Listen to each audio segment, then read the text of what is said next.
West bank പിടിച്ചടക്കണമെന്ന Israel ആവശ്യം അംഗീകരിക്കില്ലെന്ന് Trump. നാളിതുവരെയായി തുടരുന്ന പോരാട്ടം തന്നെ ധാരാളമാണ്.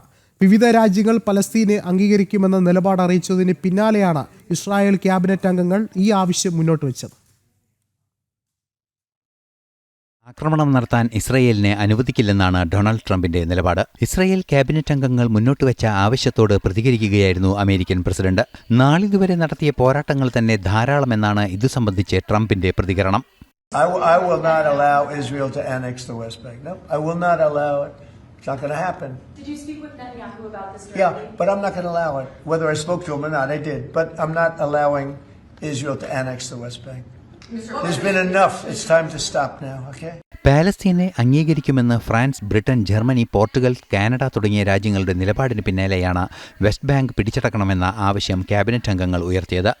ഗാസയുടെ നിയന്ത്രണം വെസ്റ്റ് ബാങ്കിൽ അധികാരത്തിലിരിക്കുന്ന ഭരണ സംവിധാനത്തെ ഏൽപ്പിക്കണമെന്ന നിലപാടാണ് പാലസ്തീനെ അംഗീകരിക്കുന്ന രാജ്യങ്ങളുടെ നിർദ്ദേശം. ഇക്കാര്യം സ്വീകാര്യമല്ലെന്ന് ഇസ്രയേൽ അറിയിക്കുന്നു. പാലസ്തീനെ അംഗീകാരം നൽകുന്നത് ഹമാസിനെ പ്രോത്സാഹനം നൽകുന്നതാകുമെന്നാണ് ഇസ്രയേലിന്റെ അഭിപ്രായം. ഇസ്രയേൽ അഭിപ്രായത്തെ പൂർണ്ണമായും പിന്തുണയ്ക്കുകയാണ് അമേരിക്ക. ഇന്റർനാഷണൽ ഡെസ്ക്, ജനം.